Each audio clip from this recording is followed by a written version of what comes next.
we are going to go ahead with the next part of cell unit of life. I'm sure you have got the PPT or the PDF, whatever, from our end, and you might have seen like how much we have completed. So few things are remaining to go ahead with. So we'll go ahead with the same. But before I go ahead with that, last class, by the end of the last class, I just forgot to show you all that video that I was talking about for the fluid mosaic model, right? So I think someone of you actually reminded me also कि fluid mosaic model दिखाना है. मैंने हाँ भी बोला I said I'll show you at the end of the lecture and then I forgot. So before I forget even today, let me just quickly share that video with you all. So you all will be, like you will clearly understand what I'm trying to talk about. है ना? चलो, fine. So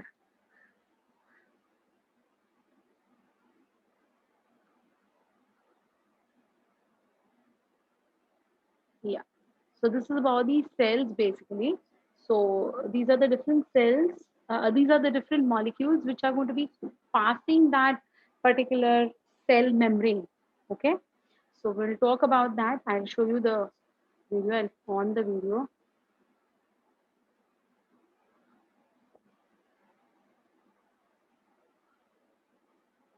Put this here so it won't come in between. Yeah. So see over here, you can see these molecules are actually going to be, passing. This is the DNA cell machinery through which the nutrients have to pass through. Okay. You can see this fluid mosaic model. See, look at this. Look at this. This is your, see, this is the outside of the cell. This is the inside of the cell. And you can see these molecules are trying to enter inside, right? Now, this is by simple process diffusion. When we look at this particular, when we zoom this, what do we see? See, we can see lipid bilayers, correct? This is the side view, this is the top view. Now you can see these molecules, see, these are your glycoproteins and all. Now see, these ones, how they have come and attached.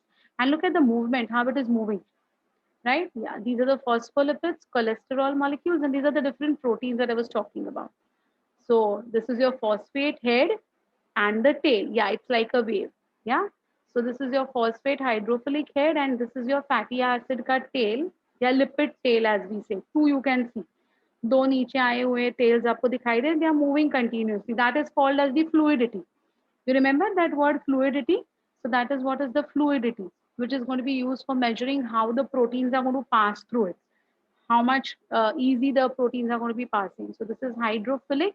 This is going to be hydrophobic. Okay. This is our human cell. This is going to be human cell. It's going to be common. Human cell, plant cell, whatever. It's going to be common. Okay. Now you can see like these. See, now these are going to be, acting like barriers. These are going to be acting like barriers. Okay.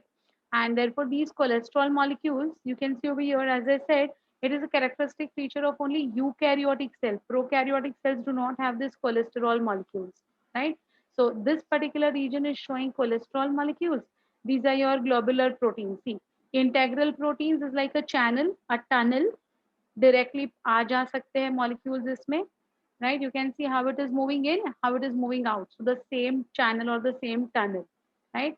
These are going to be your peripheral proteins. So the ones which I told you, which are going to be helping, yeah, see, this is the peripheral and this is the glycoproteins, which are going to form the inner and outer coverings, है ना? तो ऐसे basically तीन type के proteins होते हैं बेटा, right? अब ये कंटिन्यूअस मूवमेंट आपको दिख रहा है, you can C a continuous movement. So now just look over here. This is your passive transport wherein energy is not going to be used. अंदर चार ही है, बाहर ज्यादा है, तो equilibrium आने तक the molecules are going to move. Here what is happening? See, here this was moving outside. So inside, outside, both the ways there is going to be movement. Understood? Got this? Yes. So this is the same that they are talking about the phospholipids, cholesterol, and protein ka structure. And look how it is moving. Got this? So this was a very beautiful idea. You will get that how exactly the fluid mosaic model has been put forward by Singer and Nicholson, wherein different molecules can pass by active diffusion or passive diffusion. So in total, we have already discussed about the active and the passive, and I have told you that how the things are moving in and out. It could be via the tunnel proteins or the peripheral proteins or the glycoproteins, right? So now you got the idea of it. All those who had a confusion with that, anyone still having any problem with this? Understood clearly now? Yeah, yeah. Huh. So only the substance that contain water are going to pass via the proteins. Yes, my dear Vaishnavi, bilkul correct. Because otherwise that lipid layers will not allow the water molecule containing substances to pass through it. Na? So only they will be requiring facilitated diffusion, means they'll require the help. Facilitation means help. So they'll require the help of the proteins through which they'll pass. Yeah, yeah, yeah. Correct, correct. Yes, my dear. You're perfectly right, beta. So I hope you all have understood this now very clearly, na? Can we go ahead with our uh, discussion with the new, like subtopic that we're going to go ahead with, right? Sure, fine. So let us go ahead with that. Mhm.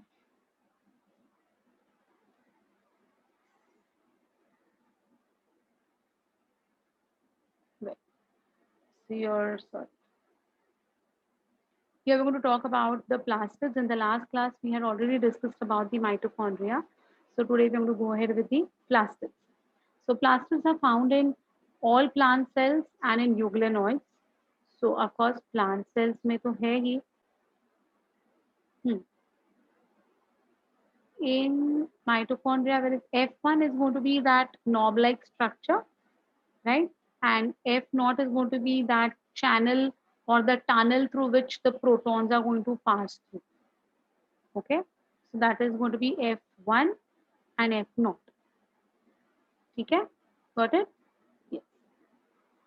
Yeah. So here the plastids are going to be found in all plant cells and euglenoids.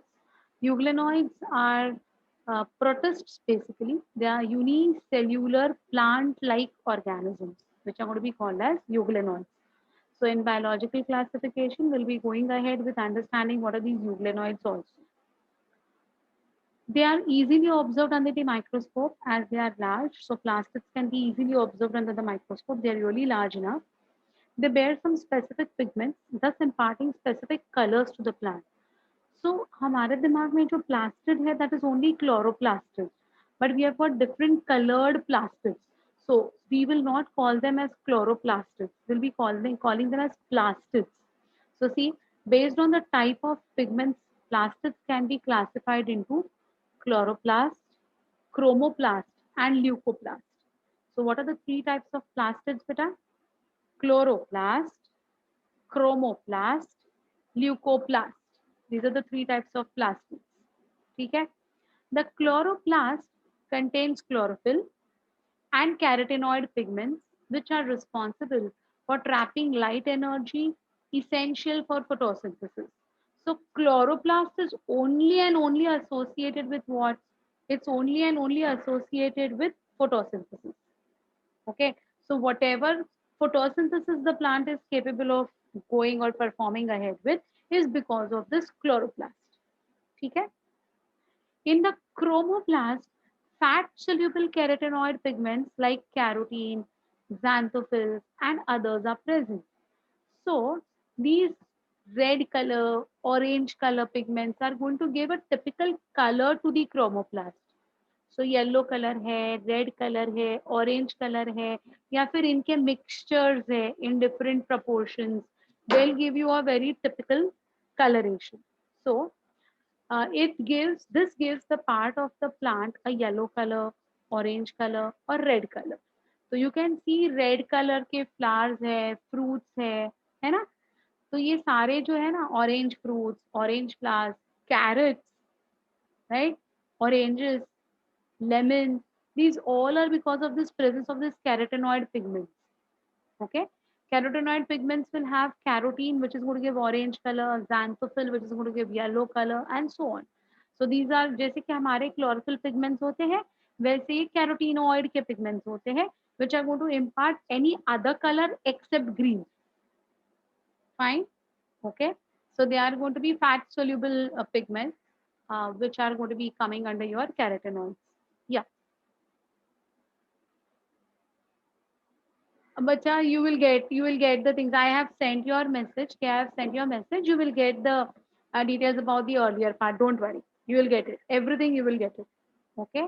I know you have joined very recently, na. So that day you had text me, right? You had messaged me, na. Yes. So definitely you will get all the earlier things also. Don't worry. Don't worry. Okay. Yeah. So carotenoid impart. No, it is. What did I say just now? What did I say just now? Every other color except green. So green color is only and only because of your chlorophyll pigment. Rest yellow color, orange color, red color, pink color, everything is because of this carotenoid. Carotenoids will never get involved in green color. Please make a note of this. Okay? Green color exclusively with your chlorophyll. So ये जो chlorophyll है ये green के लिए photosynthesis की वजह से green color होता है बेटा. So photosynthesis is associated only with chlorophyll. Carotenoid is going to give which color? Yellow, orange, red. Okay, got it? So don't mix the two. Okay, anyone having any difficulty with the plastids part now? Anyone who has not understood any part of the plastids still here? Now we're going to go into the details of the leucoplastids as well. So before that, anyone having any problems? Easy? Okay. Look at the leucoplasts. The leucoplasts are colorless plastids of various shapes and sizes with stored nutrients in them. Okay. Leuco means colorless. Fine. Why are they colorless? Because they are not associated with photosynthesis also, and they are not associated with giving having any carotenoid pigments also. So what are they used for? They are just used for storage. They are just going to be used for storage. So see, amyloplast, which belong to leucoplast or colorless plastids, will store carbohydrates or starch. For example, potato. So the potato which we eat, does it have any color? Potato को colour होता है red colour का potato हाँ green colour का potato ऐसा कुछ होता है never the pure reason is because of the presence of amyloplasts which are going to be colorless plastids which are involved in storage of starch. Example potato, right? Second is elioplasts. Elioplasts are going to store oils and fats. For example, the tuberose. The tuberose is going to store oils and fats because it is going to have elioplasts. Okay. Whereas aleuroplast stores proteins. So example is aileron layer of the maize grain, endosperm of castor. Aileron layer is proteinaceous layer present in maize. जो हम corn खाते हैं ना भुट्टा corn तो उसमें से जो वो दाने होते हैं ना दो कॉर्न के दाने that is going to be rich in proteins. So why is it rich in proteins? Because it is going to store proteins in the form of aileron layer in the aleuroplast. Okay. Endosperm of castor. Endosperm is the nutritive tissue of the developing embryo. The embryo requires nutrition. The embryo is going to be present inside the seed. So the embryo requires nutrition, which will be provided by a tissue called as endosperm. So this endosperm tissue is going to be having a lot of protein storage inside plastids called as aleuroplasts. Okay. So what we have understood till now, beta, three types of plastids: chloroplast, chromoplast, leucoplast. Chloroplast, green color, photosynthesis. Chromoplast, except green color, any other color like yellow color, red color, orange color, associated with carotenoid pigments. And leucoplasts, colorless plastids, which are further classified depending upon what is their functional role and what do they store as amyloplast, starch storage, elioplast, oil storage, aleuroplast, protein storage. Got this? है कोई difficulty इधर तक classification तक किसी को कोई problem है anyone having any issues with this got this very now see majority of the chloroplasts of the green plants are found in mesophyll cells of the leaves. So now we are talking about the details of the chloroplast. So they are saying many of the chloroplasts of the green plants, that means that green color is associated with chloroplast, right? Is found in the mesophyll cells of the leaves. These are lens shaped. What is the shape of this chloroplast? Lens shaped, oval, spherical, discoid, or even ribbon shaped, okay, present inside the cell having variable length 5 to 10 mm or 2 to 4 mm also. The shape is going to vary, the size is going to vary. Their number also varies per cell. For example, see, it could be only one chloroplast in one Chlamydomonas cell. Chlamydomonas is a green algae, or it could be 20 to 40 chloroplast in one cell of the leaves. So the mesophyll cell is going to be leaf ka cell. So one leaf may have thousands of mesophyll cells, and in one mesophyll cells there could be 20 to 40 chloroplast present in them. ठीक है? So look at the complexity. कितने होते हैं? एक भी हो सकता है, 40 भी हो सकते हैं. It depends upon their functional role. Who? Chloroplast. ठीक है? Understood? Any difficulty in this? Any difficulty in understanding this point or these points, in fact, till whatever I have discussed just now?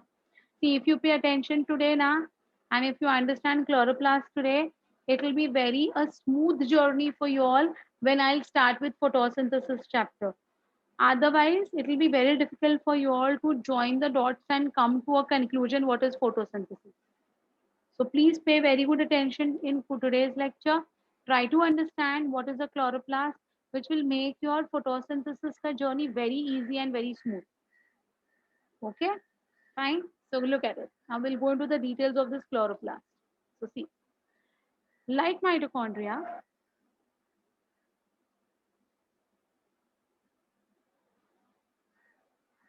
last point. You all are saying last point. Which last point, my dear?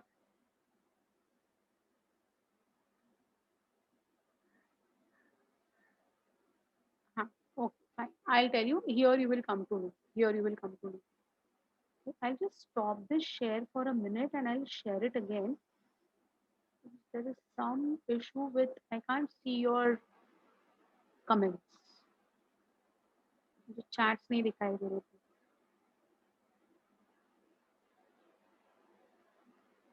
59. Where I have written 59. This one, na? I don't know. It's 59. I don't know. This is what I'm going to explain. Page number 59. Okay, okay. I'll explain. Wait, wait. I'll explain that. I'll come over here, then you will understand that point better. See, like mitochondria, the chloroplasts are also double membrane bound. So you know that there was outer layer and inner layer in mitochondria. Similarly, even in chloroplast, we'll be having outer layer and inner layer. Okay. Of the two, the inner chloroplast membrane is relatively less permeable, same like that of mitochondria. The space limited by the inner membrane of the chloroplast will be called as stroma. There it was called as, you remember? Internal layer was called as what? Inner membrane के अंदर वाला. Very good. Who is this? Zui correct. Vaishnavi correct. Kanaka correct. Come on, others. What was it called as? Very good, Siddhika. Very nice, beta. Yes. Come on, come on, come on. That inside portion of the mitochondria was called as what? Yes, Krishna. Yes, beta. Right. Correct. It was called as matrix. Correct. So there it was matrix. Here it is stroma. Understand the differences now. Okay. So the internal hollow region of mitochondria, which is going to be having the cytoplasmic content, will be called as matrix. This will be called as stroma. Okay. Okay. Good. A number of organized flattened membranous sacs called as thylakoids are present inside the stroma. Now just pay attention to whatever I'm saying. Okay. See, imagine a forest. एक forest को आप imagine कीजिएगा. ठीक है. इतने बड़े forest में से फोकस ऑन वन ट्री. एक बड़ा सा कोई पेड़ के ऊपर आप उसको इमेजिन करना. Yeah, that is also the ground substance only, beta. That is what is the ground substance. Ground substance का मतलब ये होता है the internal cavity filled with stroma, right? That is the ground substance. It's right. It's correct. Okay, you're not wrong. Yeah, my dear. So now see, what I want to imagine a forest. Forest may you have to focus only on one tree. Can you imagine this? Focus on one tree. The tree is having so many branches. Focus on one branch. Okay. That branch will be having so many leaves. Focus on one leaf. Fine. The leaf will be having so many mesophyll cells. The leaf is made up of mesophyll cells. Okay. So the leaf will be having so many mesophyll cells. Focus on one mesophyll cell. Can you? Right? When you zoom that mesophyll cell, you will find 20 to 40 these type of structures, chloroplast. So जो last point मैंने कोई मुझे पूछ रहे थे ना बेटा तुम लोग, last point it was that each mesophyll cell might contain 20 to 40 chloroplasts. समझ में आ रही है बात? तो एक फॉरेस्ट, उसमें से एक ट्री, ट्री में से एक ब्रांच, ब्रांच में से एक लीफ, लीफ में से एक mesophil cell. And when you zoom that mesophil cell, what you will see? You will see these type of structures, 20 to 40 these type of structures per cell. Now got it? Now got it? Now what we have to do? We have to zoom one chloroplast. अभी हमें क्या करना है? एक chloroplast को zoom करना है. देखो हमारा जूमिंग कितना फास्ट हो रहा है. फॉरेस्ट से ट्री के ऊपर जूम किया, ट्री से ब्रांच के ऊपर जूम किया, ब्रांच से लीफ के ऊपर जूम किया, लीफ से मीजोफिल सेल हमने जूम किया, मीजोफिल सेल जूम करने के बाद हमें क्लोरोप्लास्ट मिला. कितने? 20 से 40 क्लोरोप्लास्ट मिले. सिर्फ एक क्लोरोप्लास्ट को हमें जूम करना है. Are you all following how we are going into the details of these? Right? And when I zoomed that one chloroplast, what did I find? I found two layers, outer and inner. Inside that inner layer, that cavity is filled with the ground substance called as the stroma.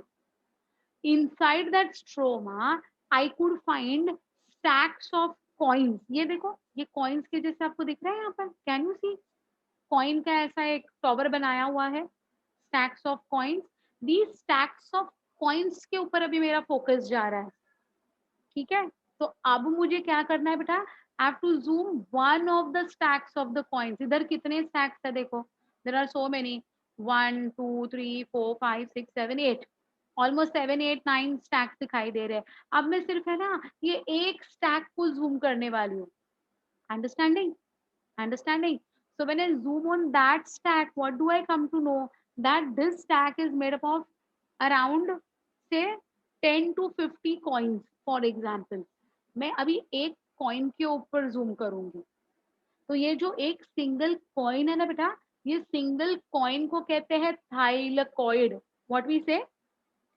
थाइलकॉइड. Got it? So a stack of thylakoid will be called as one granum.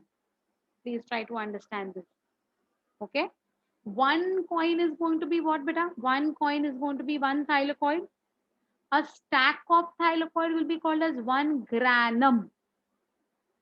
एक tower को हम कहेंगे one granum. Right?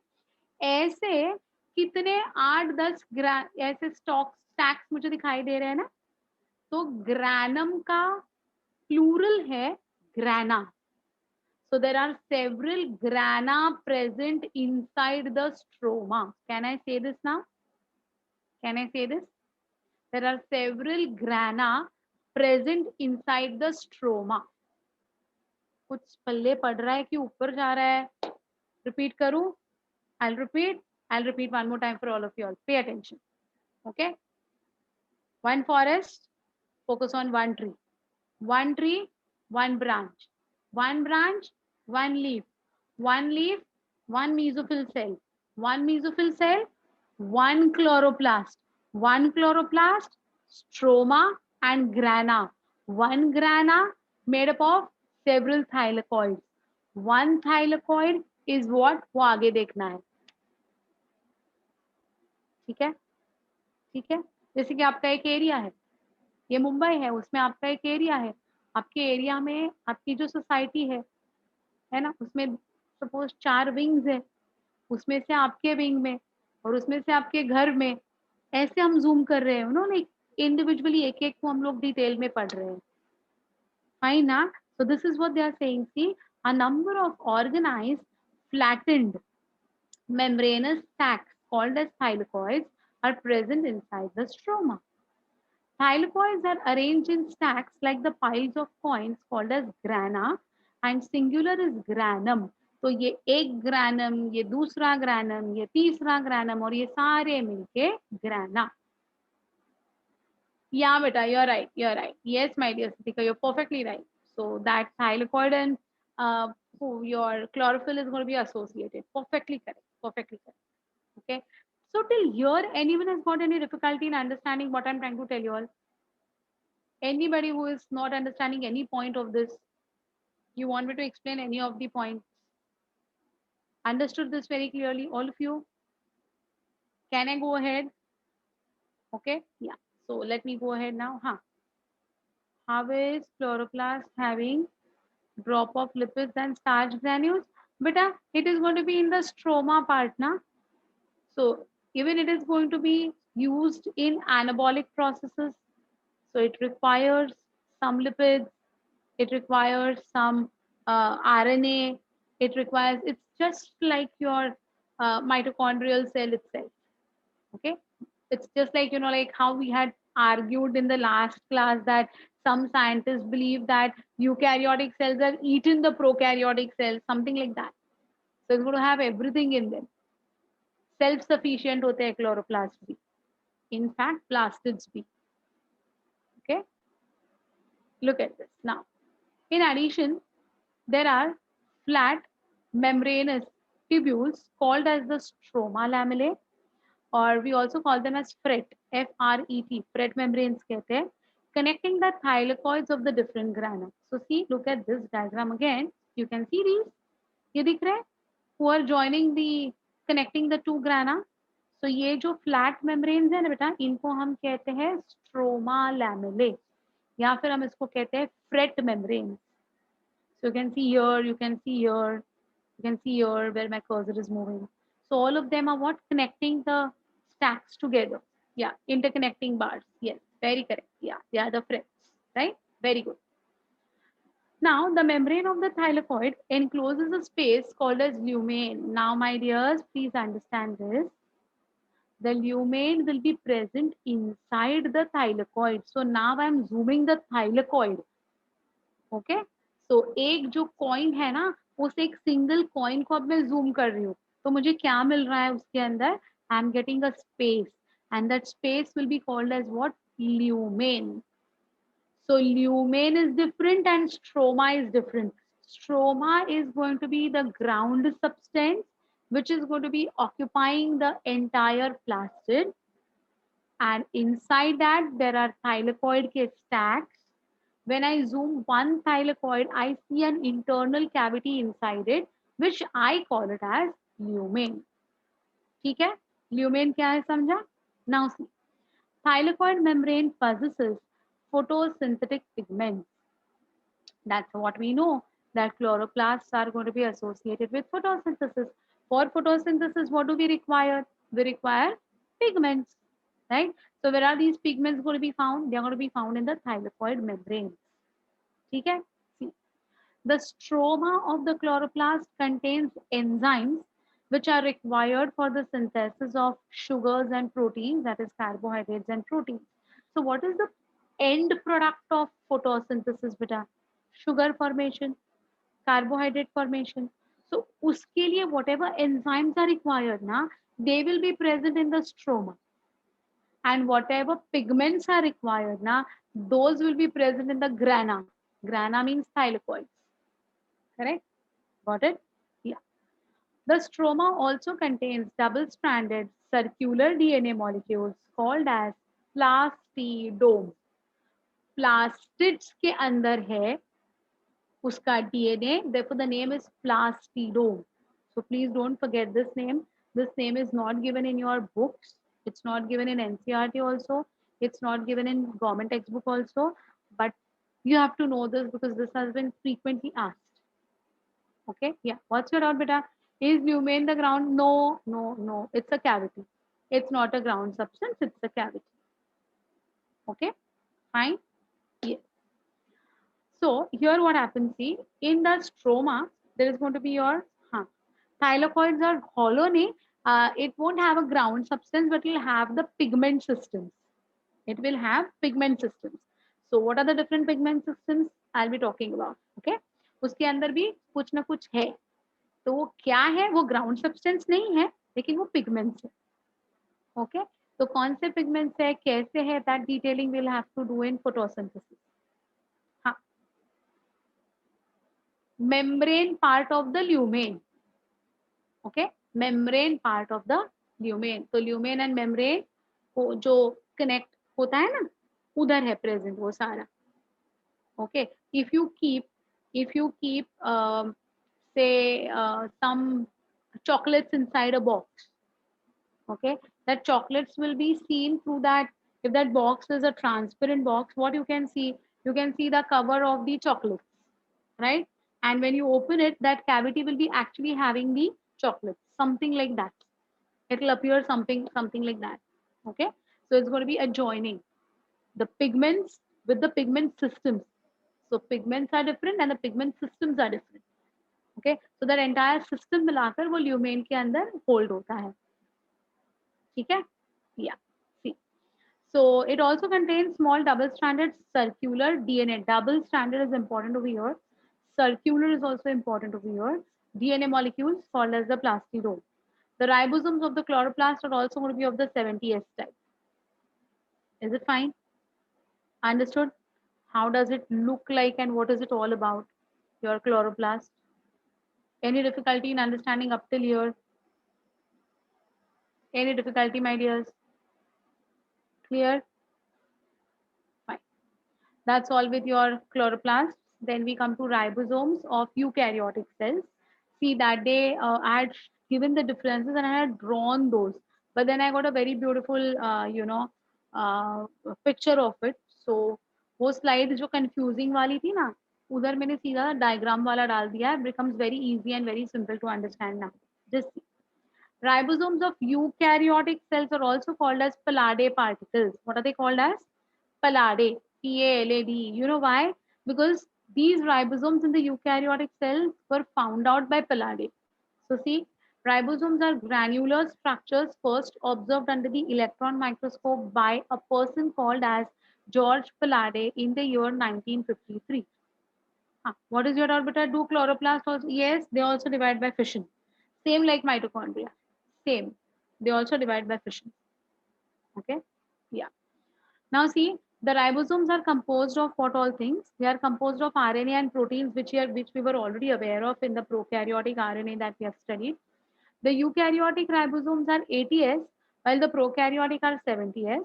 S stands for sedimentation coefficient. It indirectly is a measure of density and size of that particular particle. What is the density and what is the size of that particular particle can be easily understood by this particular sedimentation coefficients. Both 70S and 80S ribosomes are composed of two subunits that also we have already discussed. Two subunits are held together by Mg plus 2.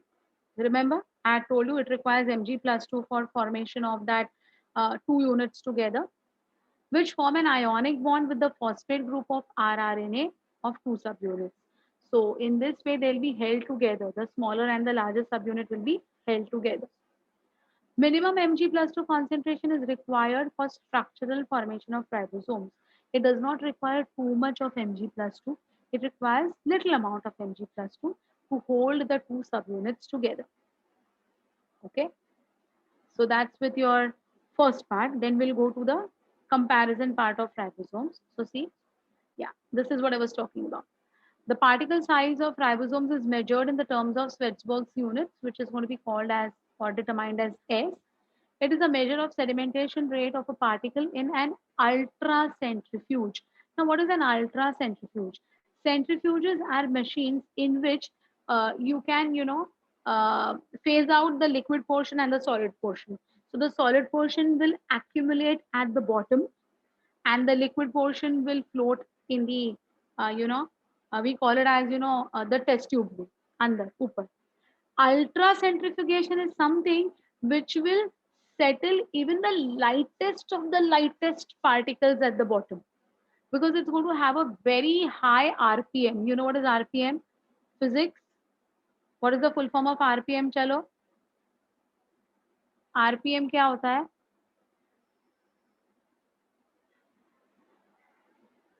Physics, physics. Very good, Palak. Very nice, my dear. Very nice. Come on, others. अरे, RPM. Very good. Yes, yes. Now here now there are two answers that are coming. One is coming as rotation per minute. One is coming as revolution per minute. What do you think? Rotation ke revolution? Yes, it is revolution. It is revolution. Very good, Kinjal. Very good. Yes.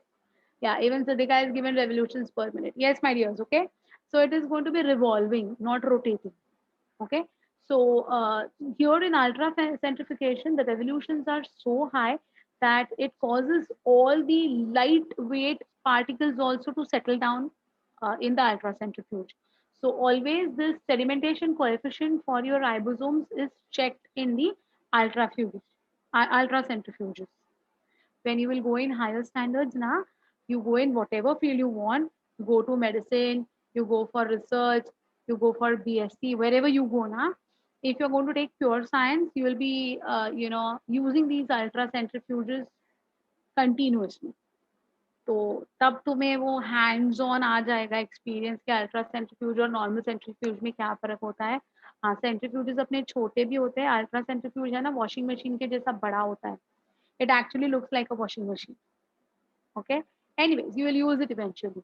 It is thus a measure of density and size of a particle. 1s, Schwarzschild constant, is equal to 10 raised to minus 13 है. ये 10 to 13 per seconds हुआ है. 10 raised to minus 13 seconds है.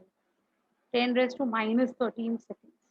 Okay, so imagine how much would be the speed of it. Okay.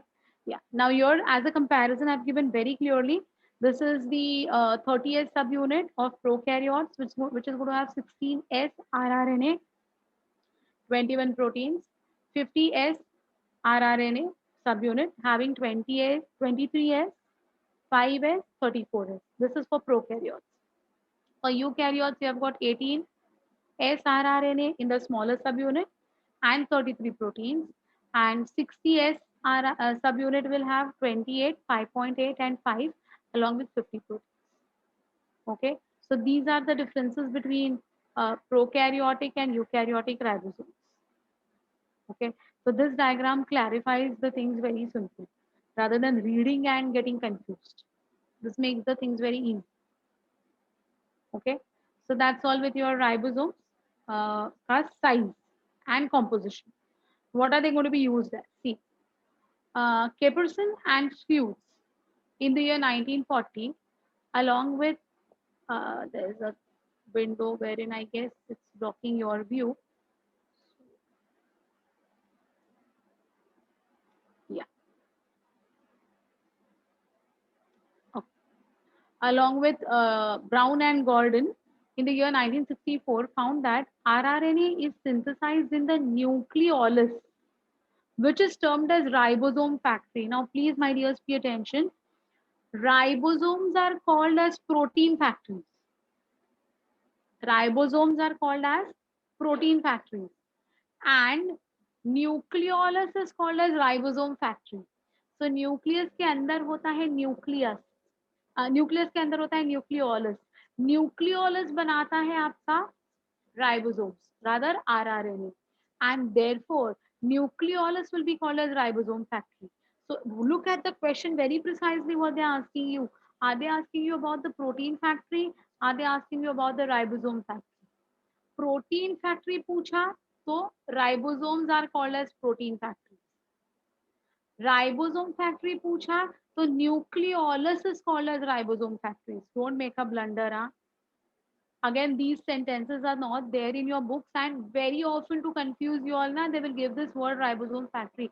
हमारे दिमाग में factory एक ही है, कौन सी? Protein factory. हम ध्यान ही नहीं देते हैं राइबोसोम की तरफ. So please, my dears, I don't want anyone to lose even a single mark. Okay, so this is going to be your ribosome factory is going to be the nucleolus because nucleolus synthesizes rRNA. ठीक है? Okay. Bound ribosomes generally produce proteins that are transported outside the cell after processing in endoplasmic reticulum and Golgi bodies, which we have seen in endomembrane system. Example, bound ribosomes of acinar cells of pancreas produces pancreatic digestive enzymes.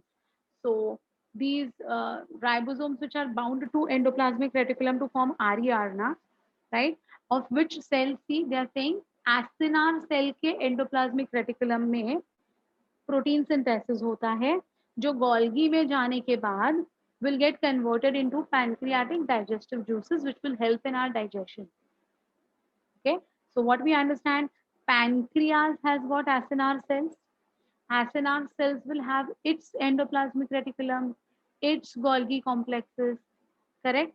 So these ribosomes which will be attached to the endoplasmic reticulum of the acinar cells of pancreas will be involved in making proteins which will be then modified inside the Golgi to form the enzymes, digestive enzymes.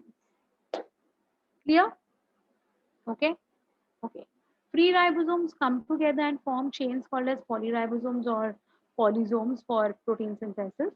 Newly synthesized peptides. Now, this is a very important point. The last point is very important point. Beta. Please try to understand this.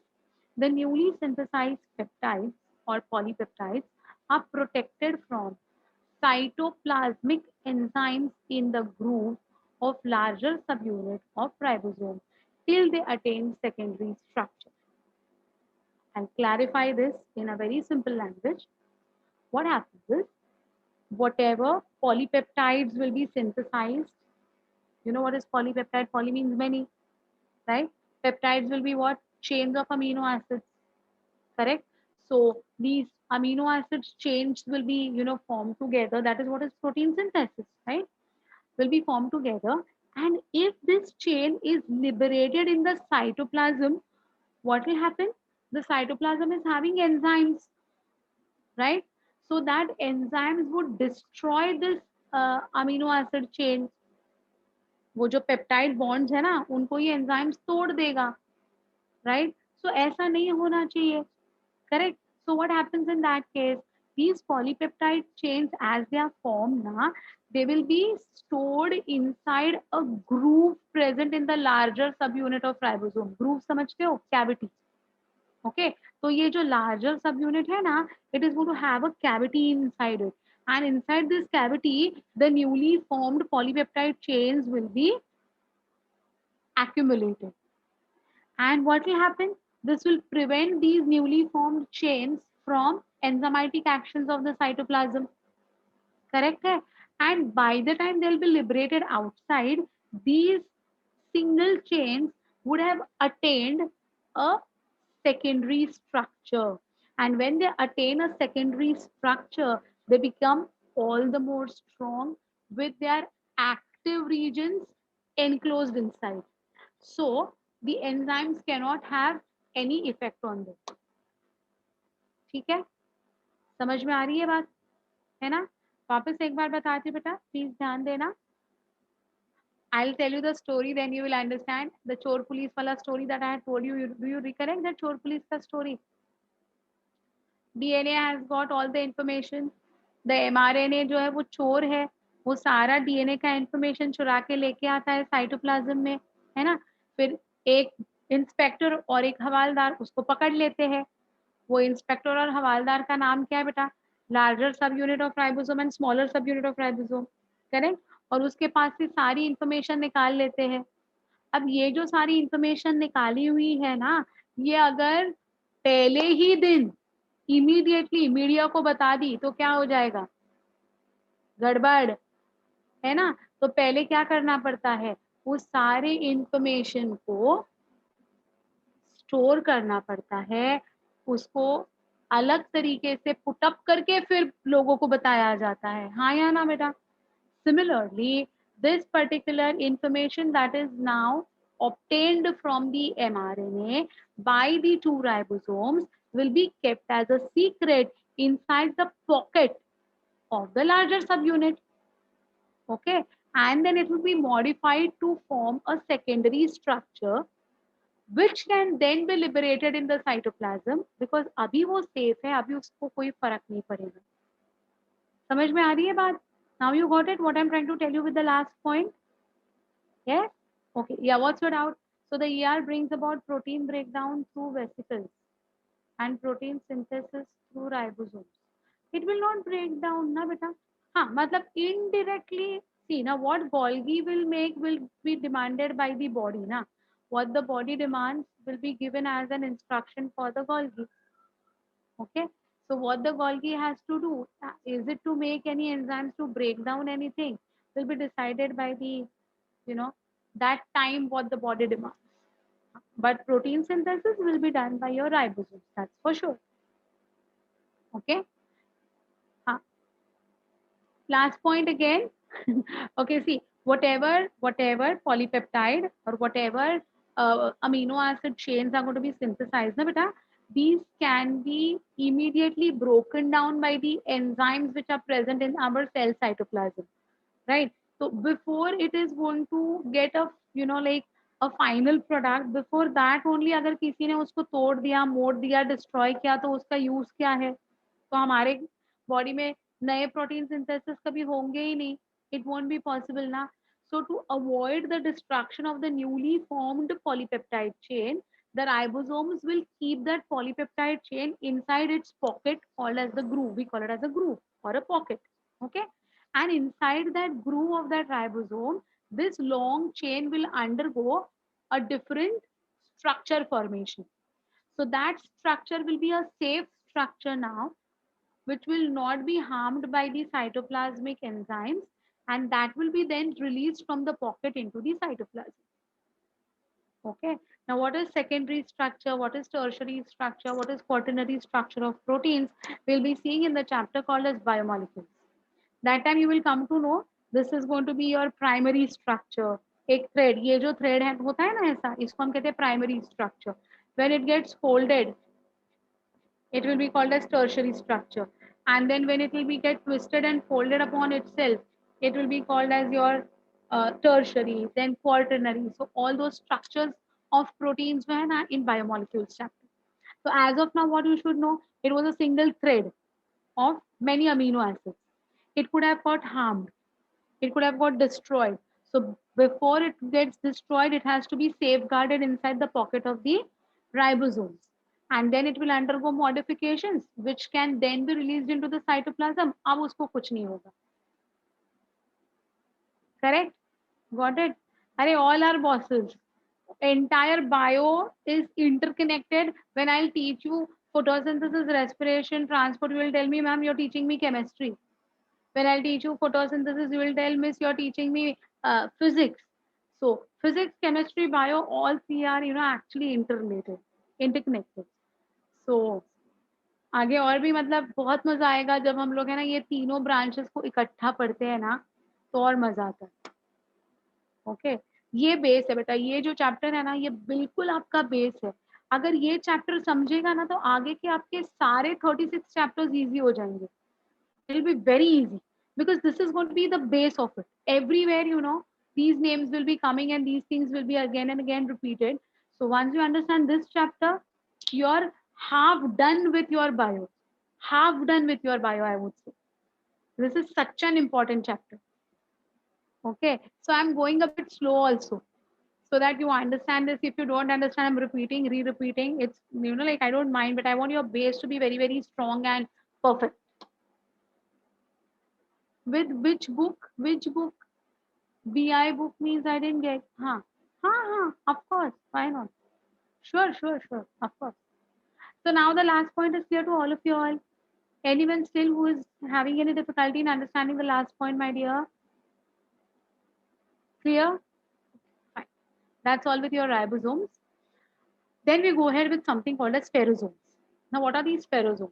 See, Hansen in the year 1880 first observed them and called them as microsomes. Micro means छोटू.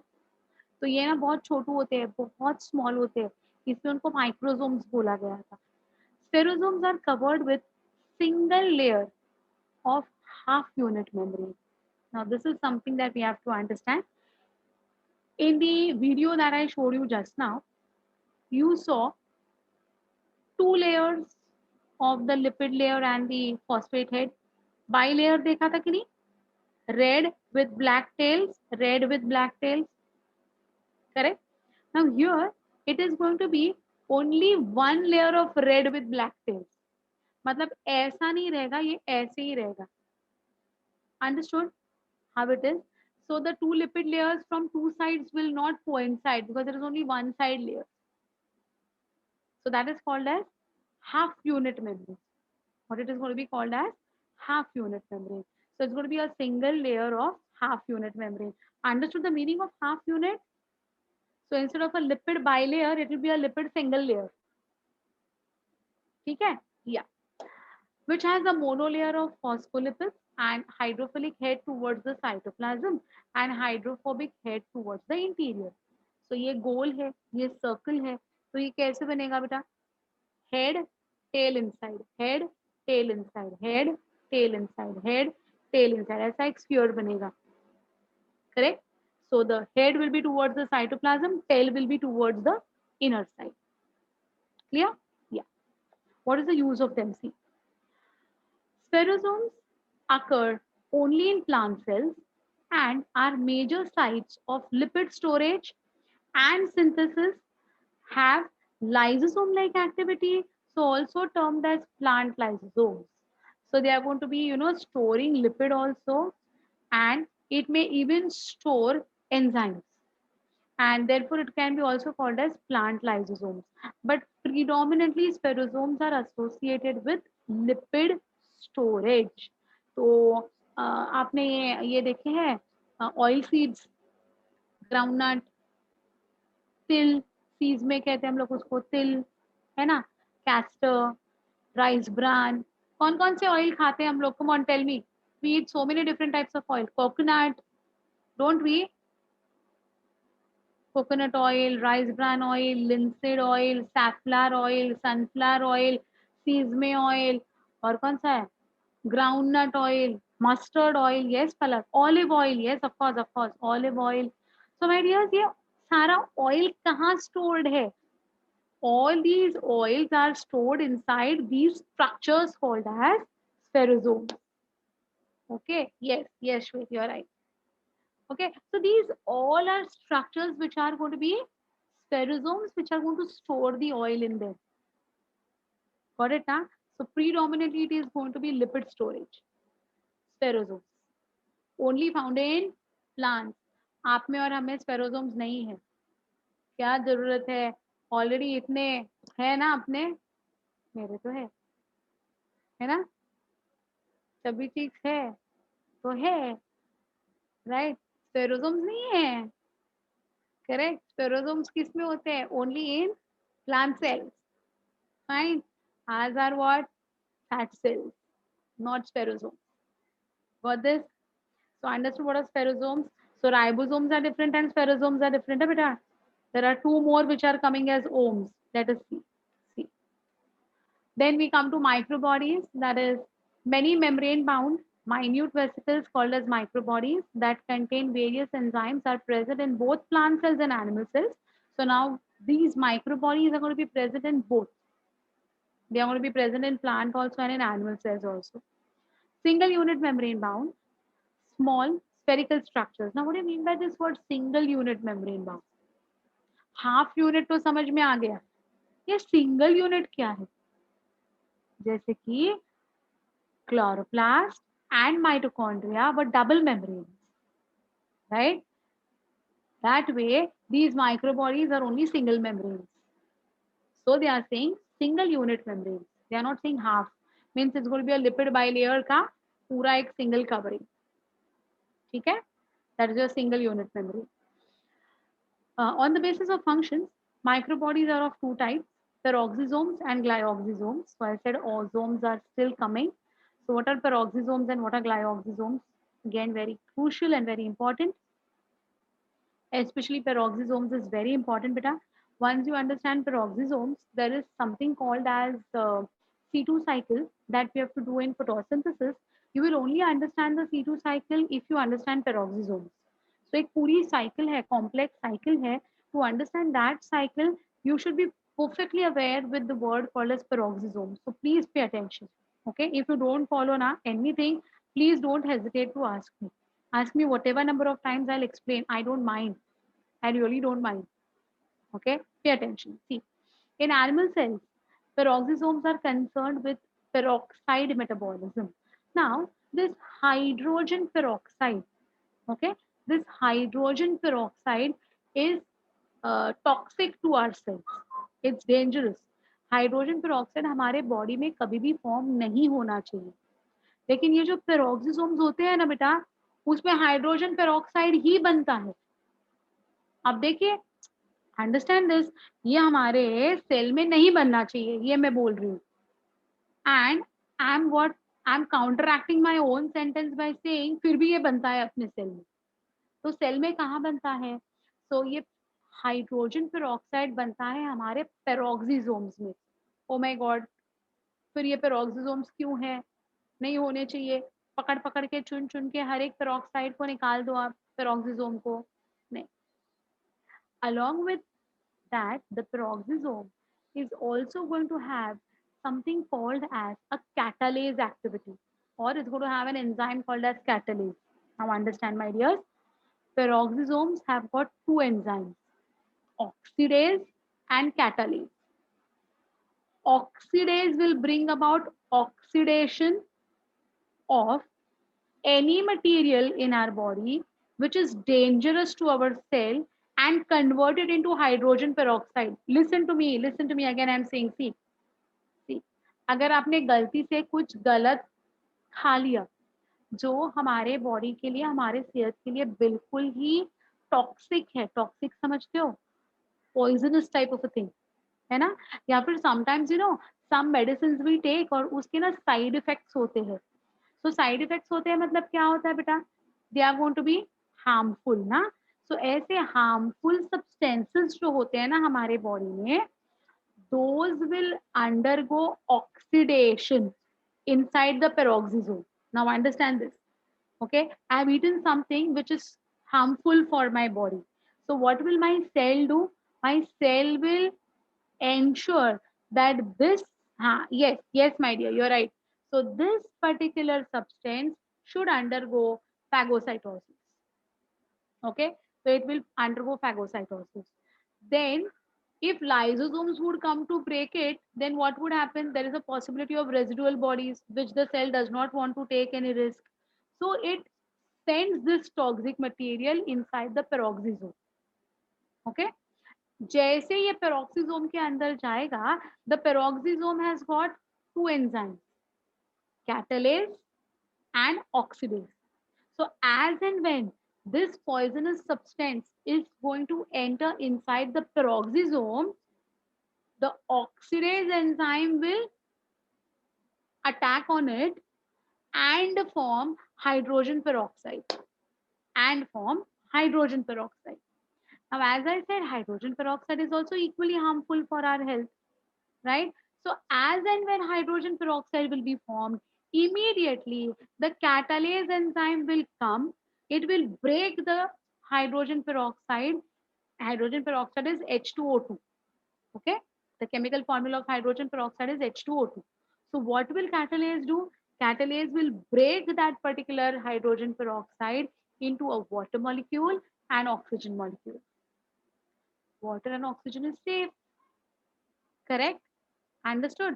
तो ये ना trap करते हैं, ये actually ना जैसे कि एक ट्रैप रचाते हैं. देखो, एनकाउंटर स्पेशलिस्ट होते हैं ना, वो क्या करते हैं? they actually cause that particular the thief or whoever it is to get trapped in there. हाँ, तो ऐसे ही कुछ है, समझा? Yes, got it. So it is, yeah, Vaishnavi, I will, huh? So this is going to be what, beta? So how this is going to act on? That particular toxic material is forced to enter the hydrogen peroxide, उसको peroxisome. उसको लगता है अपने अपने जैसा ही है इधर सब कुछ, because hydrogen peroxide बना है. But immediately hydrogen peroxide will be acted upon by the enzyme called as catalase to form water and oxygen. Yes, like a divider. It's a pre-planned thing. Yes. Perfect. Got this? Understood?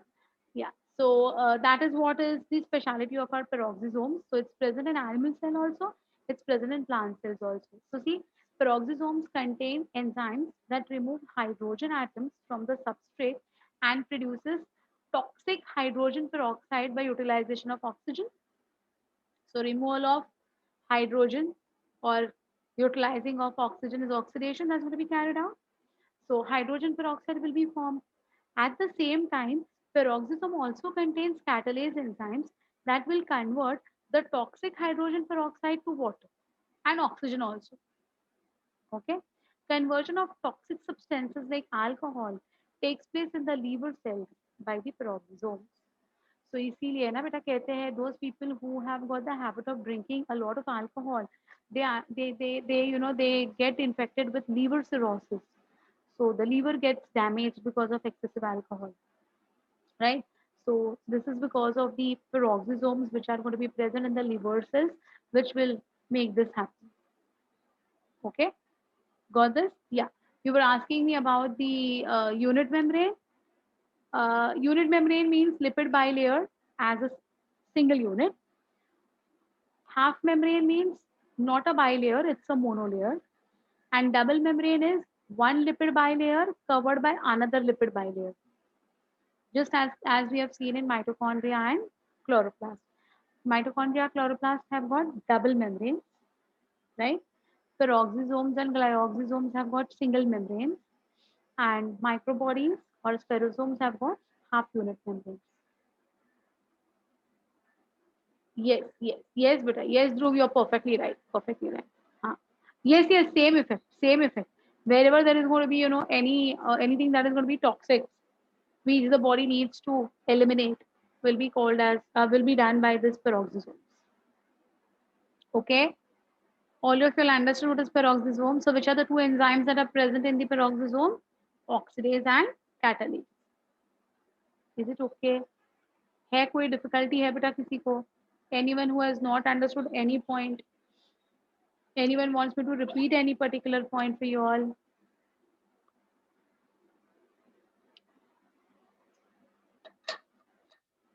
Fine. Let's move ahead with glyoxysomes. Glyoxysomes easy. Here. Glyoxysomes, these membrane-bound organelles contain enzymes that convert fatty acids to sugar. So, spherosomes were storing fatty acids and lipids, and glyoxysomes are going to break down these fatty acids to sugar. Okay, so they can be observed in cells of germinating seeds, where the cells utilize stored fats as a source of sugar till it starts photosynthesizing on its own. So, what do you mean by this? See, the fats are reserved food materials because they are being stored inside the spherosomes, right? Now, what will the glyoxysomes do? They will convert these fatty acids into sugars, and these sugars will be then further broken down to form ATP, that is energy, and using this energy, the seeds would germinate and form a seedling, right? The seeds cannot start photosynthesizing. They do not have leaves for photosynthesis. So till they develop the leaves and then the leaves start photosynthesis, by that time, someone should be there to provide nourishment. Huh? So who is going to provide nourishment? So these breaking down of the fatty acids to sugars and breaking down of the sugars to form ATP is the way the energy is going to be generated.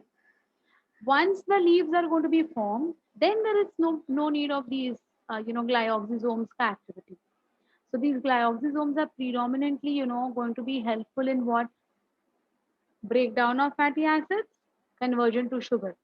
Sugar further broken down, not by glyoxysome. Sugar breakdown is by different process altogether, but sugar will be further broken down to form ATP. And using this ATP, the germination, that is the mitosis of the embryo, would take place to form a seedling till it forms the leaf. The minute it forms the leaf, now the leaves are sufficient enough to carry out photosynthesis. Okay. Yeah, my dear. So they are going to be in the endosperm. Yes. Germinating seeds के endosperm में होते हैं या फिर कॉटिलेडॉन्स में भी होते हैं. Okay, got it. So ribosomes, spherosomes, peroxisomes, glyoxysomes. Okay. Now, why microsomes and microbodies are different? You understood now? Microsome was spherosome, and microbody is peroxisome and glyoxysome. Okay. No, my dear. In online lectures, group, but that's not possible, right? Okay. So we'll have to. Okay. Yeah. So my dears, just pay attention one more time. That is till now we have completed till your microbodies. Now, what is the difference between microbodies and microsomes? Microsomes are half unit membrane, which was your spherosomes. And microbodies are going to be peroxisomes and glyoxysomes, which are single membrane bound organisms. Is it okay? Clear? Sure. Fine. Oh, now we come to the most important part of the, or I would say the, concluding part, I would say, because cytoskeleton and the nucleus are something that are two major topics that we have to cover. So I come forward with cytoskeleton first. Okay. What is cytoskeleton? That day I told you all, cyto means cell, skeleton means support system. So who is going to support the cell in its shape, in its orientation, in its maintenance will be called as cytoskeleton. ठीक है? देखिए बेटा.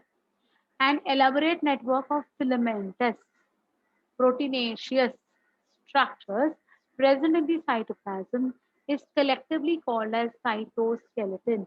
Now, bones cannot be present inside the cell to give the skeleton वाला effect. Correct? तो जैसे अपना umbrella होता है, अम्ब्रेला तो सबने यूज किया है. तो अम्ब्रेला में जो ऐसे when you open the umbrellas, that time how you see the metal rods, have you all seen those thin metal rods which keep the umbrella in shape, in place? Correct? In the same way, the cells are also going to be having these type of thin filamentous tube-like structures. And these tubes, these filaments are proteinaceous in nature, means they are going to be made up of protein. Correct? The cytoskeleton in a cell is involved in many functions such as mechanical support, motility, maintenance of the cell.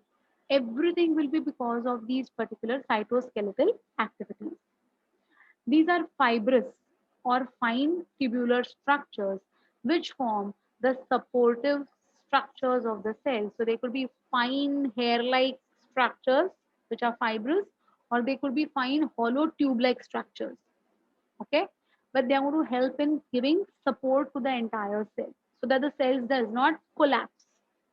Okay, so these are of three types: microtubules, microfilaments, and intermediate fibers. Which are the three?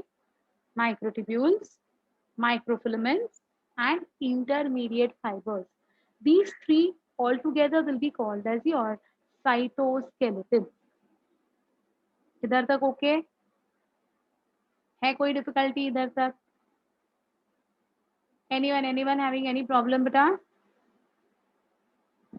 Simple? Fine. Now let us see in detail about the microtubules, microfilaments, and intermediate fibers. What are they? They are easy, nothing difficult. So here you can see the first one, that is microtubule. These are unbranched, hollow, non-contractile tubules. See, they are not going to be having any branching. They are hollow from inside. They are non-contractile. Non-contractile का मतलब क्या होता है? They cannot act like a spring. Spring कैसे होता है? Contractile होता है. The spring will again come back to normal after compression. You cannot compress them. Okay, so they are non-contractile. They are hollow, so they have to be tubes. Okay, they are unbranched, hollow, non-contractile tubules of indefinite length. Length is, like not defined. They could be whatever, like depends on where they're going to be present, which cell they're going to be present. Because we saw there was so much of variety in the sizes of the cells also ना, है कि नहीं? तो इसीलिए इनके भी size है ना वो वेरिड होते हैं, फिक्स्ड साइज नहीं है इनकी. So they will not help in osmosis के लिए. There are proteins beta. For osmosis ना there are different proteins like we saw ना, tunnel proteins and globular proteins and all. They are not. They are basically involved in giving what? Structural support, right? Yeah, non-flexible. Very correct. Very correct. Correct? Yeah. So see, how are they? 25 nanometers in thickness and 50 nanometers core, and they are formed of 13 helically arranged protofilaments of alpha and beta tubulin proteins. अब tension मत लो, बिल्कुल simple मैं बताती हूँ आपको बेटा. What is this alpha and beta tubular proteins and all? ये देखो. Here you can see in this diagram, this is the alpha protein which is dark in color. This is the beta tubulin which is light in color. So ये एक dark और एक light. Can you see how they have made dark and light alternating bands? Like that way ना, there are 13. So if you count this, 1, 2, 3, 4, 5, 6, ऐसे है ना, there are 13. So how many protofilaments would be there? 13 protofilaments. Okay. I'll tell you a very simple trick. I give you 13 straw. Straw समझते हो? नारियल पानी पीने का straw. Right? मैंने आपको 13 straws दिए. ठीक है? And I tell you that you join these straws together to form a cylinder. What you would do? कैसे बनाओगे वो 13 straw से आप cylinder कैसे बनाओगे? बोलो बेटा. How you will make it? How you will make it? I give you a red color straw, I give you a yellow color straw, and I say these are 13, make a cylinder out of it. Huh? What I would do, I'll tell you. What I would do, I'll stick all the 13 together to form a mat. Exactly. Very good, Bhuvi. Very good. Exactly. Right? I would also do the same way. I would stick all the 13, straws together to form a mat. And then I will, take the first straw on the 13th straw and I just fold it and again join it. Correct? I'll wrap it. Correct. So what will happen? I'll get a cylinder. Exactly like that, your microtubules are going to be formed. So there is alpha, beta, alpha, beta, alpha, beta alternating 13, right? They'll form a mat-like structure. They'll fold to form a hollow cylinder. Now you got it? Now you got it how they are going to be arranged? So they're going to be helically arranged 13 protofilaments of alpha and beta tubulin protein. You have to know the meaning. You have to remember the name of the protein. Tubulin. Do you remember we had seen the flagella of prokaryote is made up of flagellin, right? In the same way, the microtubules of eukaryotic cells will be made up of tubulin proteins. And which are the two tubulin proteins? Alpha and beta. ठीक है? ठीक है? Yeah. See, from where do they form? See, microtubules grow from nucleating centers. So, nucleus के center से these microtubules start radiating outwards. Fine. The assembly and disassembly of microtubules requires GTP and Ca plus 2. GTP is guanosine triphosphate. ATP is adenosine triphosphate. GTP is guanosine triphosphate. Okay. Guanosine has got a bit more energy content in it than ATP. So it requires GTP and Ca plus 2, that is calcium ions चाहिए, without which microtubules नहीं बन सकते हैं. ठीक है? What is the function of microtubules? These help in these help in spindle ray formation and astral ray formation during cell division. Obviously, during cell division, the cell has to divide. So that time it requires support. That time it requires strength. So this strength, this support will be imparted by whom? These microtubules, which are called as spindle fibers eventually. These form cytoskeleton of cilia and flagella. Now, this cilia and flagella we are talking about is of eukaryotic cell beta, not of prokaryotic. तो prokaryotic flagella जो था वो bacteria का था. Eukaryotic flagella जो होता है ना, it could be of human sperm also.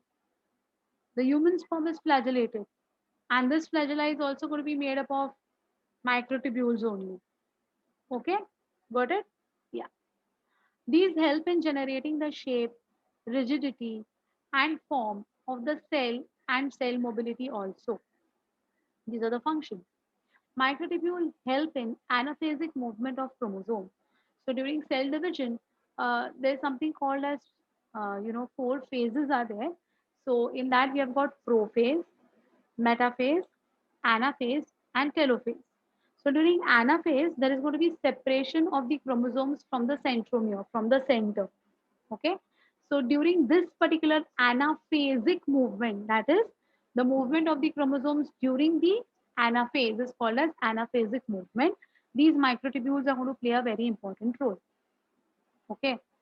Microtubules help in intracellular transport of nutrients and inorganic ions. So don't you think for phagocytosis, it has to fold and engulf something, correct? So this also will be ensured by the presence of your microtubules. Got it? So they are helping in intracellular transport of nutrients and inorganic ions. Position of future cell plate is determined by microtubules. So that was your phragmoplast. That is where the cell plate formation needs to be taking place. That place will be decided by whom? The orientation of the microtubules. Okay. So this is all about your microtubules. What is the second point and the third point? Second is from where will the microtubules originate? They will originate from the nucleus, from the center of the nucleus. Okay. And for making these cylinders, the cell requires guanosine triphosphate as the energy source and calcium ions for keeping the assembly intact. Calcium will give rigidity ना. Calcium हमें bones के लिए भी चाहिए होता है ना, for strength and rigidity. In the same way, here also calcium ions are required.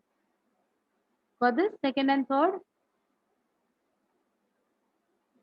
anyone else having any difficulty with microtubules? Anyone would like to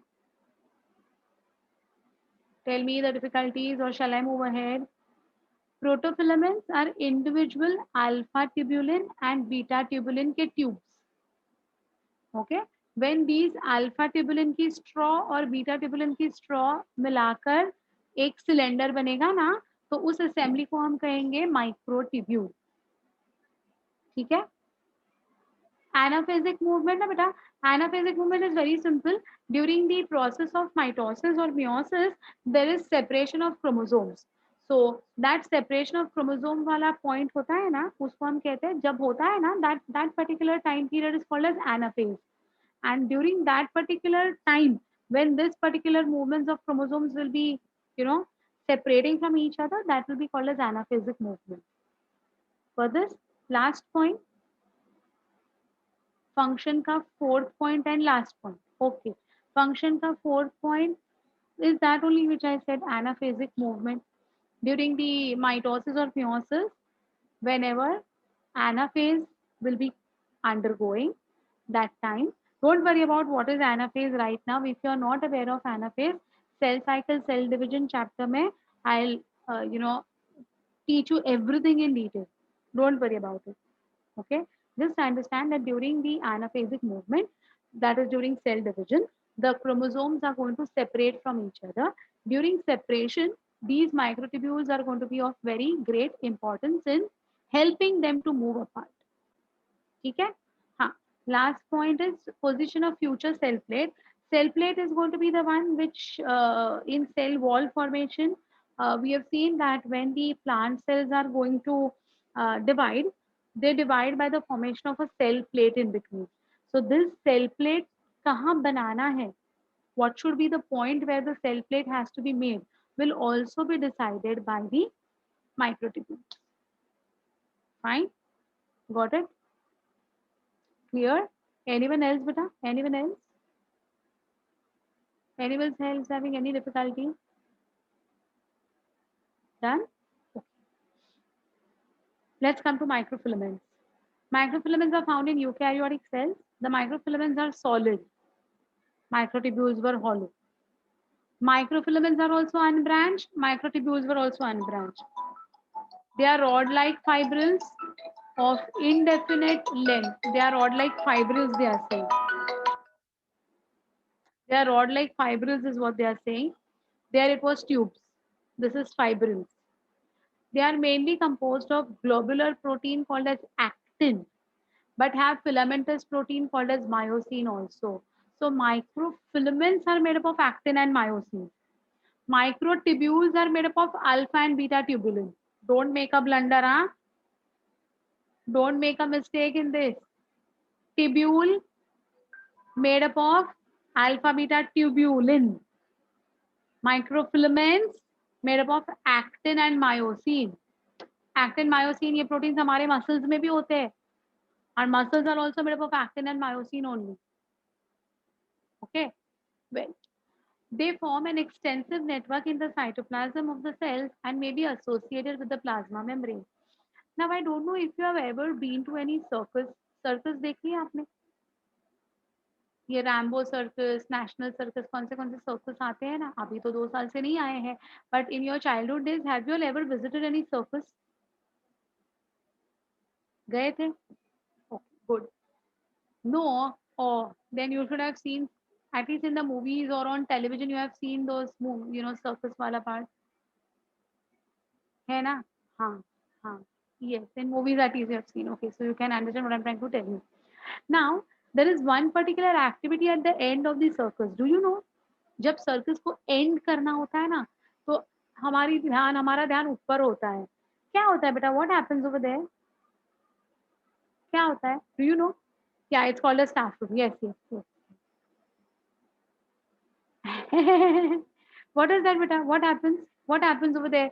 Like at the end, there's an activity that all these circus people will play. What will happen? What is that called as? Do you know? Have you all seen that फिर हेरा फेरी वाला movie देखा है आपने? उसमें भी ये shot है.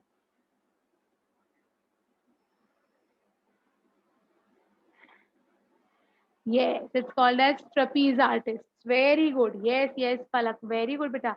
So what do they do? These trapeze artists, what do they do? They are going to be, on that swing.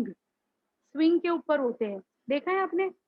And they actually move from one zone to another zone and they catch hold of the other swing at other end. Have you all ever seen that particular thing? है ना? It's like, ऐसे लगता है, yes, they swing from one place to another and they even catch hold of those, other girls and they move and all. Yes ना? And वो activity में आपने देखा होगा कि उधर एक जोकर होता है ना? और वो जोकर जो होता है ना, वो वही एक्ट करने की कोशिश करता है and he falls down. You have seen that? He falls down. हाँ, yes, yes, yes, exactly. I've seen, Anirudh, I've seen. Okay, so now beta, when he falls down, does he fall to the ground? Where he falls? कहाँ गिरता है वो? नीचे क्या लगाया हुआ रहता है? Exactly, exactly. Yes, yes, yes, yes. There's going to be a net that is going to be, attached at all the poles on the sides. Have you all seen? They tie that net to several poles and they ensure that it does not, no one falls down. So what will the net ensure? No one falls down, no one collapses down, right? Correct? In the same way, these microfilaments are arranged as a net all over our cell surfaces. हाँ, ट्रेम्पोलियन के जैसा exactly. But ट्रेम्पोलियन में you go up again and again. ये थोड़ा अलग type का है. You understood what is microfilaments का arrangement? So when they say that they are going to form a network, whenever they say that they are going to form a network, you understood what is that network, what is that jali, how it's going to be, and they are saying that it can be associated with the plasma membrane. So just like bamboos को कैसे वो बांधते हैं ना net, वैसे ही these microfilaments will get attached, tied to the plasma membrane, so that it remains, like nothing will collapse. Everything will be in place, intact, tight. Got this? Got this? Exactly, that is the way the microfilaments are going to be present in our every cell, in our every cell. Clear? Very clear about this? Any doubts with the structural part of the microfilaments? Anyone who has not understood any of the structural part? Easy? Good. So let us understand the functions. The microfilaments provide support to plasma membrane. They represent contractile system of the cell, you know, amoeba, pseudopodia, phagocytosis. Net है वो simple. तो जैसे net ऊपर नीचे होता है ना वो जोकर गिरने के बाद, वैसे ही ये भी नेट अंदर बाहर हो सकता है. There is no issues with that. So these represents the contractile system of the cell and are involved in the cytoplasmic streaming and amoeboid movements. Cytoplasmic streaming का मतलब होता है movement of cytoplasm inside the cell. That movement of cytoplasm inside the cell is called as cytoplasmic streaming. Okay. They help in pseudopodia formation as an amoeba. These help in formation of cleavage furrow during cell division. So, cell division chapter में you will come to know that the animal cell will undergo cleavage or furrowing. So this cleavage or this furrowing is also going to be cleavage furrow means like forming just like if you take a clay. हाँ if you take a clay and उस clay का जो आपने circle बनाया है ना उसको आप सेंटर में से पेरिफेरी में से सेंटर के पास लाया करो. Just bring it closer. What will happen? Figure of 8 will be formed. Correct? So that borders to be brought inside is called as cleavage or furrowing. Okay, so there's a circle or an oval and you try to bring the two ends at the center, it will form the figure of 8. So that coming together inwards is going to be called as what beta? Cleavage. Yeah, furrowing. So even our cells now they undergo this 8 shape formation only during cleavage or furrowing and eventually it will get pinched off. One cell upper, one cell niche. Fine. That is called as your cleavage formation. So your microfilaments are helping in all these activities. So you understood the function of microfilaments, the function of microtubules, the formation of microfilaments, the formation of microtubules. Anything not understood till now, my dears? Anyone who has not followed any point? Okay. If you have understood, that's good. Let's come to the last of the three, that is intermediate filaments. What are these?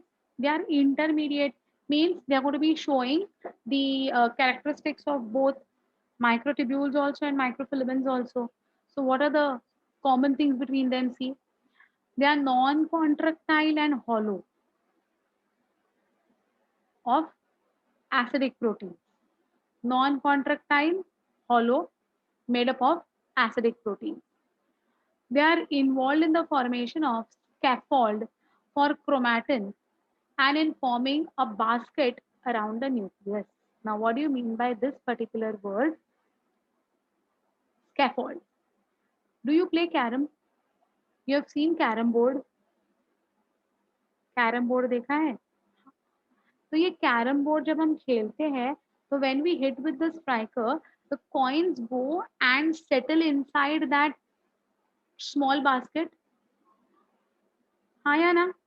वो छोटा सा एक जिधर वो सारे coins collect होते हैं, elastic होता है कि नहीं वो? आप उसको नीचे से खींचते हो, you put your hand, you take out those coins again, right? So that small basket like thing is going to be called as scaffold. So these intermediate fibers are going to be forming these basket like structures or scaffolds over the nucleus. Okay, got it? What is the function of it? Why are they doing this? See, once intermediate fibers are formed, they are stable and usually do not break down. Intermediate filaments provides mechanical strength to the cell and cell to cell junctions. So these intermediate filaments are going to impart more mechanical strength. Mechanical strength means even if the cell is going to encounter any accidental hit or if the cell is going to encounter any compression, then too the nucleus will be safeguarded.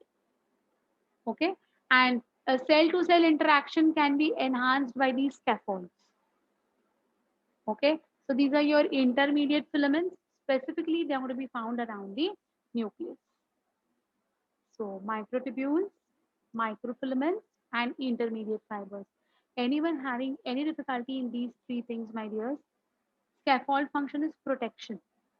The main function is protection towards the nucleus side. ठीक है, समझ में आ गए तीनों के तीनों? है कोई डिफिकल्टी अभी भी? बिल्कुल सही, बिल्कुल क्लियर, बिल्कुल समझा. Very good. So after completing the intermediate fibers, in microtubules, they had said that cilia and flagella are also going to be formed of microtubules, right? Correct? So let us see how the microtubules are helping in the formation of cilia and flagella. So first we'll go ahead with understanding of the cilia and flagella, and then we will talk about the structure of them. Now let me tell you, cilia अलग और flagella अलग ऐसा structure नहीं होता है, thinness अलग होती है. Internally they are the same. So let us see. Cilia, singular is cilium. Flagella, singular is flagellum. They are hair-like outgrowths of the cell membrane. Hair-like outgrowths. Cilia are small structures which work like oars, causing the movement of either the cell or the surrounding fluid. So you know what are oars? When we row a boat. When have you all ever done that? आपने कभी rowing किया है? Boat rowing किया है आपने? Have you all been to any lakes or something? Yes ना? मजा आता है कि नहीं? I love doing that. So when you row your oars now, what happens? You push the water behind, because of which you're moving ahead. Correct na? Yeah, yeah. Goa mein to of course. Yes, of course. So what we do, we push the water behind for our boat to move ahead. That is called as causing the movement of either the fluid behind and moving ahead, or or it cannot move on its own. So what is the thing that we have to do? We have to have an extra effort of moving the fluid पीछे. हाँ, both side to move. Yes yes yes, दोनों को हमें साथ में अगर हम पीछे करेंगे ना, तो हम पूरे आगे हमारी बोट लेके जा सकते हैं. Something like this, beta. The cilia which are going to be present on these cells will help in moving the fluid behind, thereby causing its movement ahead. So cilia is not directly helping in transport. Directly कुछ नहीं कर सकता है, वो stagnant है, stable है. जब वो सराउंडिंग फ्लूइड पीछे जाएगा ना, उस फोर्स से ये आगे चला जाएगा.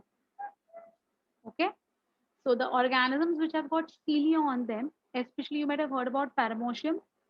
Heard about paramecium? सुना है आपने? Yes. So paramecium is going to have cilia all over the body ना. It's a ciliated protozoan, right? So how does the paramecium move in the water? By this rowing action with the help of the cilia. ठीक है? So they are going to be small. Flagella, on the other hand, are comparatively longer and responsible for the cell movement. So the actual cell to move ahead, if flagella is going to be present, it is going to be directly, moving ahead, not necessary for the water or the, for the fluid to move back. So the human sperms have got flagella. So with the help of this flagella, the human sperms are going to move inside the uterus to reach the fallopian tube for bringing about fertilization. So in the chapter of human reproduction, we will also see the entire structure of human spermatozoa, how it is, with what and how does it move inside the uterus, how it goes and how it fertilizes the egg, where the egg should be present. All those details are there in human repro chapter and detail that we have to go ahead with eventually.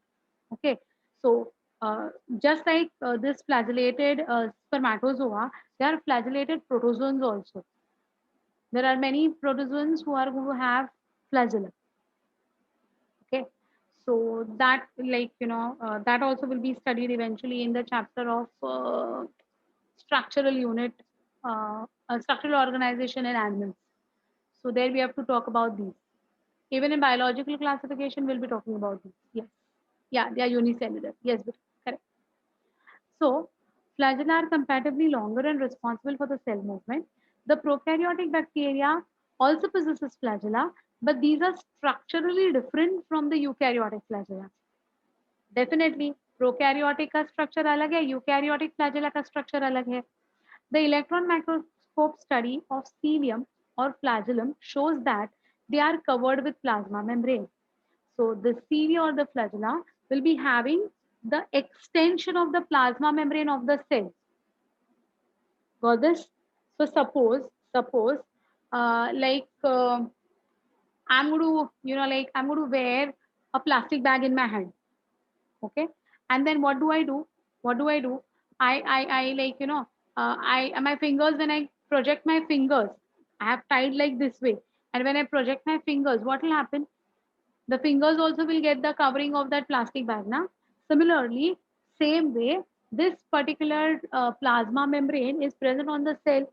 So as there is going to be propagation of this flagella or cilia, it will also get covered with the plasma membrane. So flagella and cilia will be covered with plasma membrane. That is the continuation of the plasma membrane. Okay. Their core is called as axonema or axoneme, which possesses a number of microtubules running parallel to the long axis. So see, my dears, this is what I was talking about. They are made up of microtubules. So what is axoneme? Axoneme is the central core of flagella or cilia. And the central core covered by the plasma membrane will be called as flagella or cilia. And the central core will be called as what? Axonema as singular and axoneme as plural. Got this? Understood? So just like your umbrella, when you close it, how all those, metal rods will come together. That metal rods का जो assembly है, वैसे इसका microtubules का assembly है, which is going to be called as axoneme. And the covering will be of the cloth ka covering on your umbrella. That will be like your this extension of the plasma membrane. Got this? Any difficulty in these points of cilia, flagella up till here? Anyone who has not followed any point, beta? Clearly understood everything? Huh? No, my dears. It is not present in all eukaryotic cells. Otherwise, it would have been present in our cells also. No, it's not going to be present in all. It's going to be in some of the organisms, or some, like human egg does not have cilia flagella, but human sperm has got the flagella. So it's not going to be present in all cells. Right? Got it? Okay. So look at the structure. Again, this particular thing is coming in between.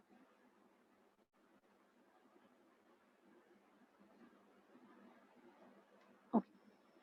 So you can definitely look at the structure, my dears. The axoneme usually has 9 pairs of doublets of radially arranged peripheral microtubules and a pair of centrally located singlets of the microtubules. Now you can look at the diagram, it's going to be very easy.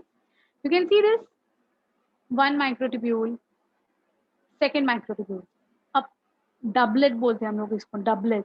ऐसे कितने doublet से पता है? ऐसे 9 doublets है. You can see there are 9 doublets. And at the center there are singlets. Now we know that this one microtubule is made up of 13 protofilaments.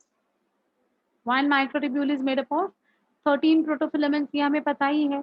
तो ऐसे एक माइक्रोट्यूब्यूल और दूसरी माइक्रोट्यूब्यूल, इनका एक पेयर बनता है.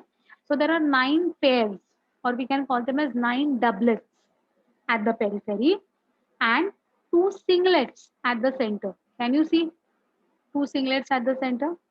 Right? Such an arrangement of the axonemal microtubule is referred to as 9 plus 2 array. 9 doublets plus 2 singlets is equal to 9 plus 2 arrangement, 9 plus 2 array. ये आपको कभी नहीं भूलना है बेटा, because when we will be doing human reproduction chapter, in that when we will be doing about the human spermatozoa structure, They have just mentioned it is 9+2 arrangement. So that time you should recollect 9+2 arrangement क्या होता है. ठीक है? So this is going to be called as 9+2 arrangement.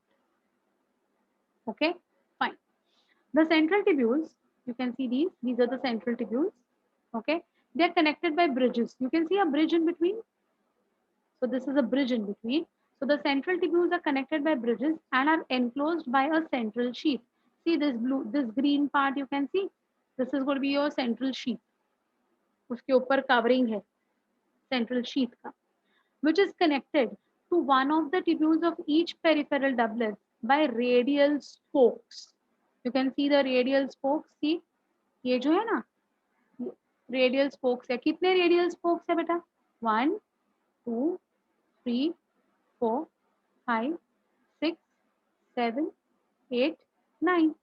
So 9 doublets. Each doublet से एक radial spoke निकलता है और शीट को कनेक्ट करता है. It is going to connect to the sheath. So in this way, what is going to happen? The peripheral doublets and the pair of singlets will get connected with each other via these radial spokes. Got it? So these spokes are going to ultimately come and touch over here on the sheath. Got this? Now there are 9 radial spokes that we have to remember. Okay. Thus, there are 9 radial spokes. The peripheral doublets are also interconnected by linkers. So, ये जो doublets है ना, ये देखो. Can you see this? This pink line दिखाई दे रही है आपको? Can you see this pink line in between? This pink line is called as linker. What is it called as? Linker, which is made up of nexene protein. Here you can see the word nexene. I'll try to move this. So, yeah. See, this is nexene. So the nexene protein is going to help the doublets to get connected with each other. So they are saying that peripheral doublets are also interconnected by linkers. Both the cilium and flagellum emerge from the centriole-like structure called as the basal body. So centrioles are something which are going to be involved only in animal cells, right? And they are going to be originating from the basal body. So what is basal body? What is a centriole? ये आगे आने वाला है. Okay तो ये लोग बोल रहे हैं कि ये दोनों कौन flagella also and cilia also both are originating from the basal bodies. Okay, which will be doing it, of course, will be doing it. But you all understood how this is there. And can you see this blue color ke linkers? These blue color ka ones, they are calling it as what? See, they're calling it as dynein arms. What are they calling it as? Dynein arms. Dynein is also going to be a protein. Now just understand this, huh? Now these dynein arms of this particular doublet, is it in contact with this one? वो उसके contact में है क्या? कोई एक दूसरे से attached है क्या? नहीं. But now what will happen na? When the flagella has to move, what it will do? It will contract and it will move forward. It will contract, it will move forward. Just like your, the way we, use our belt, है ना? What we do? पीछे डाल के फिर आगे hit करते हैं. In the same way, these also na, yeah, they are going to move backward and then move forward. So to move backward, how is my hand going? See, look at the action of my hand, how it is moving. It is moving, contracting. So when something has to contract, what will happen? See, these linkers will get connected with each other. These dynein linkers, huh? So these dyneins will come in contact with each other. Correct? So when I'm going to squeeze this, imagine I'm squeezing this assembly. So how will it look like when I'll squeeze it? The blue ones will get, yes, yes, correct, correct, Shwet, you're right. So the blue ones will now come in contact with the next microtubules and a contraction will be seen. And when they will leave, it will propel ahead. So in this way, the flagella is helping in movement. Because of this nexin and dynein being present, this flagellar movement is becoming possible. So in this way, the flagella and cilia are helping. Did you all understand the structure of cilia and flagella very precisely? No, no, no. There is no diagram like that, my dear. I'm just showing you. I'm just showing you with my hands so that you understand that. Right? Okay, you can just imagine that when we squeeze them, what will happen? Everything will just come together. Got it? Now if you look over here, this is the A tubule, this is the B tubule. So everywhere ना A B नाम दिया है and every A को ये nexin protein चिपकाया हुआ है, मतलब हमने नहीं किया है, वो ऑलरेडी होता है. Correct? It's going to be present on the A tubule. In this way, you will have to draw this diagram in your college exams. They'll ask you to draw the TS, transverse section of flagella and cilia. It's the same diagram, no difference. Fine. You'll have to label all the labels perfectly. This diagram is going to be asked for 3 marks. Okay. So draw the diagram very precisely, beta. Though in your book, na, yeah, you will have to practice, my dear. Though in your books, na, they haven't given very good diagrams, but they ask you these diagrams. Especially in your government textbook, your GTB, they have given good diagrams. So your, college people will ask you to draw these diagrams. Is it fine? Understood about cilia flagella very nicely. Is there any difficulty? Is there any difficulty with understanding of cilia flagella? Sure. Very good. Okay, fine. Very good, beta. Now, under this, there is only one small topic that is remaining, that is centrioles, and one is nucleus. So once we complete centriole and we complete nucleus, this chapter will get finished. ये खत्म हो जाएगा chapter, है ना? तो I'll not start with the centriole today. Otherwise, जितना दिमाग में गया है ना, ऊपर चला जाएगा if I speed up. But centriole is also very much connected to cilia and flagella. But definitely, I won't bombard you all with that today. We can go ahead with centrioles and nucleus in the next class. Okay. So by next class, definitely we'll finish this particular chapter entirely. And after we complete this chapter, and if we have got time, because I don't think so that it will take very long time. So if we have got time, then we can, go with a quick recap of the entire chapter so that एक revision के जैसा भी आपको हो जाएगा. Okay. So today is what? Today is Wednesday. So Friday, na, we will complete this chapter and we'll even have a recap of the entire chapter altogether. एक बार quick recap ले लेंगे पूरा. ठीक है? Okay. चलो my dears, thank you so much and see you all on Friday, same time, to complete this second chapter as well. So yeah, we can definitely, yes. Sure. Yeah, they'll be keeping it. They'll inform you. Shreya, they will inform you. Okay. Chalo, my dears. Bye bye. See you all. Take care. Have a nice day. Enjoy your evenings. Bye.